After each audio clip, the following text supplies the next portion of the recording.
Et dans la paracha, rappelez-vous, dans laquelle Yaakov s'en va, il va voir chacun des enfants, il leur fait une sorte de reproche, message, bénédiction. Il y a de tout, en fait, dedans. C'est comme une sorte de feedback de la vie de Yaakov, à travers ses enfants, bien évidemment, où là, il tente, merci beaucoup, où il tente à leur dire qu'est-ce qui était bon chez eux et pourquoi il va leur faire cette bracha-là, comme on avait vu, rappelez-vous, avec Shimon et Lévi hier. Ouais. Alors au début, il commence avec le premier d'entre eux, c'est qui? C'est Réhouven. Ouais. Puisque bien évidemment, c'est l'aîné. Et qu'est-ce qu'il lui dit à Réhouven? Il lui dit, Réhouven, Bechori Ata. Réhouven, Bechori. Réhouven, mon premier-né. C'est-à-dire la Torah n'a pas besoin de déclarer comment on appelle ça, les mots langoureux d'un papa vis-à-vis de son enfant. Et si déjà c'est le cas, pourquoi Yaakov avait besoin de dire Réhouven Bechori, Réhouven mon premier-né? Dit le Midrash, Vechi en anu yodin. Est-ce qu'on ne sait pas que Réhouven était l'aîné? Tout le monde sait que c'était l'aîné, non? Ela melamed shamar lo Réhouven beni. Omar lecha mipenema lo ocharticha kol hashanim halalu. Dit le Midrash qu'en fait, il lui disait, Yaakov, il lui dit, si tu t'étonnes pourquoi jusqu'à maintenant je ne t'ai pas réprimandé sur l'action qui s'est passée, vous vous rappelez, où il a changé les couches. Il y en a qui disent que il n'a pas changé, il a juste été autour de la tente. Il a dérangé en tout cas que son père aille avec la servante de Rachel et que lui il ne comprenait pas comment c'est possible que sa mère, elle passe après la servante de Rachel. Que sa mère, elle passe après Rachel, c'était l'histoire.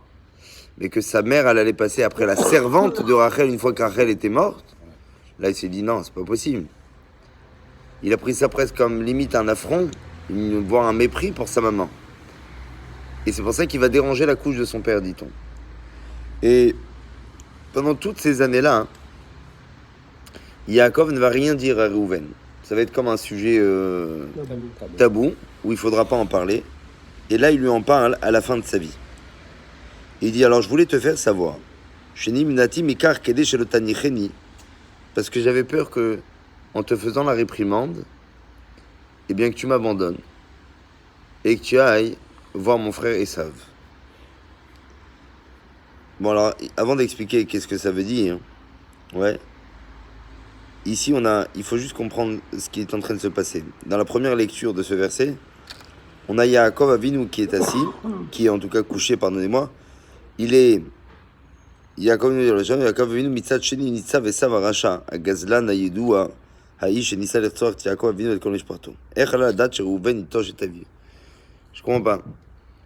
Il a d'un côté son papa Yaakov Réhouven, d'un autre côté il a son oncle Esav. Mais c'est pas un oncle tonton Joe sympathique avec qui on va voir le dimanche et son chien. Non, c'est le tonton qui a quand même essayé de tenter de tuer son père. C'est un adversaire, c'est un ennemi juré. Comment Yaakov pouvait penser que en faisant un reproche à Réhouven allait se sauver chez l'oncle? Comment il a pu penser une chose pareille? Ensuite, dit-il, Réhouven adayin nef vezach hamidot asher haTorah ticha להדגיש שבנערותו כאשר אסף דודאים לאמו הוא נזהר והביא לה רק דודאי הפקר ואף על פי שהשדות היו מלאים חיטים ואדם עשוי להקל עצמו לקחת כמה חיטים האם ראובן זה יהיה מסוגל לשהות במחצתו של גזל כעשיו? Il dit, à part ça, quand on voit les qualités de Réhouven, Adin Nefesh, c'est un, comment on dit Adin Nefesh, quelqu'un de doux, Chnin, dont la Torah se fatigue à appuyer d'ailleurs que lorsqu'il était jeune, il y a une histoire, rappelez-vous des mandragores. Vous vous rappelez de cette histoire des mandragores? Kacher Asaf Dudaim Leimo. Il est parti chercher des mandragores. C'est quoi des mandragores? C'est des épis de. Hein? On a qui du jasmin, d'autres du blé. Unizor vevi la rak Dudaï Efker. Et qu'est-ce qu'il a fait? Il a fait attention de ne lui ramener à sa maman uniquement des mandragores qui provenait, ce qu'on appelle, qui était qui était en dehors de la responsabilité ou de la propriété de quelqu'un, il les a pris efker. C'est-à-dire c'était quelque chose qui était délaissé pour tout le monde. Exactement, à l'abandon. Et Ve'af alpi she'asadot ayu meleim bechidim, bien que les champs étaient pleins de blé. Alors il dit, qu'est-ce qu'il aurait pu faire? Tu fais un bouquet de fleurs pour ta mère. C'est un bouquet de fleurs, je t'en prie. Tu vas lui prendre quelques épis à droite à gauche. Et c'est bon, c'est pas comme si tu remplissais non plus un camion. Non. Réhouven, il était ce qu'on appelle cet homme-là, très vigilant. De quoi? De ne surtout pas arriver à faire gezel. De ne pas voler. Et donc, comment c'est possible de penser que Réhouven, cet homme qui a déjà, cet homme aux qualités déjà raffinées, il aurait pu aller voir son oncle Esav, qui est réputé pour être un type assoiffé de sang, un meurtrier, un voleur, et ainsi de suite. Tu me dis encore, à la limite, il a un enfant, Yaakov, comme Réhouven, qui à la limite, Réhouven, il est pas... C'est un garçon un peu rebelle. T'as peur qu'il fait du mauvais coton et tu veux le protéger. Je comprends. Mais quand tu vois Réhouven, c'est un petit tzaddik. Comment Réhouven, il aurait pu aller voir Esav? Rachash Yaakov, il dit ici, dans le Sichot, le Sefer, il y a marqué Tafkido shel המחנך הוא לוודא שבלב החניך לא תתפתח גם נטייה קלה ביותר לכוון בלתי חיובי. בשלב הראשון בוודאי לא היה כל חשש שראובן ייטול שהכל וילך לבית עשיו, אבל אם הוא יתבייש מתוכחתו של יעקב, עלול להתפתח אצלו נטייה לכיוון עשיו, נטייה קטנה מאוד, אבל איש אינו יכול לשרת את תוצאותיה, ומכך חשש יעקב. נפש האדם משופעת מבשלים בתהליכים מהתעת עד שהאדם עצמו עלול שלו להבחין בתהפוכות שחלו בקרבו עד שהן מתחוללות לפתע ופורצות החוצה. Il dit quand un homme est dans la position d'éducateur, il doit faire attention que lorsqu'il dit quelque chose pour tenter d'éduquer, qu'il n'y mêle pas dedans ses sentiments personnels. C'est-à-dire qu'il le dit uniquement pour le bien de l'autre et d'enlever tout intérêt personnel. Et il dit, Yaakov avait peur que si, de son vivant, il commençait à faire le reproche à son fils Réhouven, qu'est-ce qui allait se passer? Eh bien, Réhouven allait sentir comme une sorte de... C'est-à-dire que papa, il me fait le reproche, mais pas uniquement pour m'éduquer, mais parce que je l'ai vexé. Ah, je lui ai atteint dans son kavod, je lui ai fait mal à lui. Qu'en fait, la réprimande, elle n'aurait pas été dénuée de tout intérêt. Elle aurait été aussi parce que, quelque part, Yaakov, il a mal. Ça l'a vexé ce qu'il a fait son fils. Et c'est pour ça que Yaakov s'empêche de lui faire la réprimande à son fils. Pourquoi? Parce qu'il a peur que même, ne serait-ce que le ressenti d'une réprimande qui n'est pas 100% pure, il avait peur que Réhouven le ressente, et même comme ça allait avoir ce qu'on appelle une petite mini-déviation qui aurait pu causer des désastres en rejoignant les bancs de Esav. Et il dit,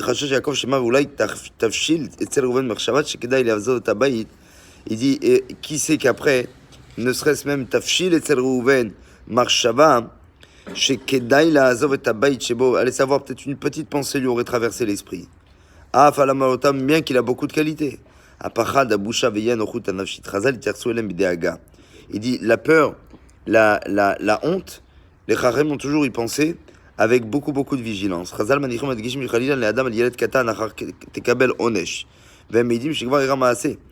dit, regarde, c'est intéressant ce qu'il dit. La Totsarot, Chazal, les sages disent, il ne faut jamais menacer un enfant en le disant fais ça ou sinon je te punis. Et pourquoi? Il dit parce que d'ailleurs les sages rappellent ici une sorte d'anecdote qu'un enfant a été menacé au Mechamat Pachad Haonesh, et par la peur de la punition, qu'a-t-il fait? Il s'est sauvé et, disent les sages, il est tombé dans un puits.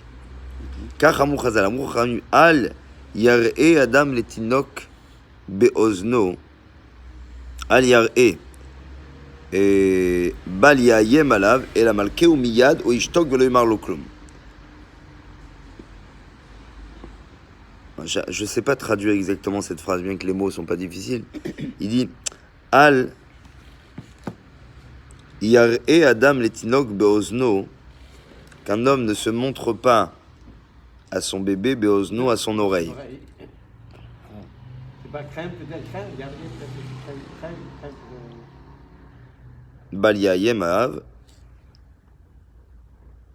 pense qu'un homme ne doit pas se montrer essentiellement au niveau de l'ouïe de l'enfant. C'est-à-dire que l'enfant, je pense que c'est ça l'explication, je suis pas sûr. Il dit Ela malke ou miyad. Le Midrash, il dit ou bien il le frappe de suite, ou bien il prend sur lui de ne jamais rien dire. Mais la pire des choses ici, il dit c'est quoi? C'est avec les mots, de le menacer avec les mots. Ou tu frappes sur le cou, comme dit. Voilà. C'est-à-dire que tu le fasses une petite frappe, c'est une chose. Il dit mais il y a pire que ça, c'est quoi? C'est de le menacer. סביב יותר להניח שראובן היה מקבל את הדוחה ועומד מסיה, אבל חשש של יעקב נביא יבנו הזקן בשבילנו תורה שלמה והלכה פסוקה והוראה אותה מעשית נובעת מכם. Donc ici on voit quoi? On voit cette qualité que Yaakov nous a enseignée et Moshe Rabbeinu Meshach kol amrim shnot il dit bamidbar lochir ben Israël mitam ze. Et alors c'est pour ça que Moshe Rabbeinu il a attendu juste avant sa mort, ok? Comme on avait dit l'autre fois, je sais plus, c'était dimanche, je crois qu'on avait dit que quand un homme dit les choses juste avant sa mort, les mots qu'il dira sont mieux acceptés exactement. ומסר נוסף יש בדיוק חז"ל עמוקים אלו נניח שכבודו של ראובן היה נפגע. Il dit, admettons, imagine-toi que peut-être l'honneur de Rouven aurait été blessé et qu'à travers cela, il serait parti de la maison de son père pour aller voir Esav. Et kavod gadol anochel sham. Imaginez-vous quel kavod il aurait eu, comment Esav il aurait accueilli à bras ouverts. Alors abgiel aviru al dato ishara velitrof oto le maasim shem benigut tzechal hayashar lashkafate olamo. Donc bekitsour, de faire attention à ce qu'on dit. Ok, et même quand on est en droit de dire, c'est ça qui est incroyable quand même, qu'il faut faire attention, je me le souhaite en tout cas, et nous le souhaitons à tous, d'arriver à ce que même quand on est dans la raison, c'est ça, parce que c'est ça, c'est que Yaakov il était dans son droit, et il était dans son droit, et il était papa, donc je suis le père, je suis en mesure de te dire, ce n'est pas bien, ce n'est pas bon, malgré tout, regarde, tu vois ce que je veux dire, il a su que peut-être dedans, dans ce qu'il allait dire, ouais, ça allait créer une sorte de déviation, et il s'est retenu jusqu'à la fin de ses jours. Top, Razak.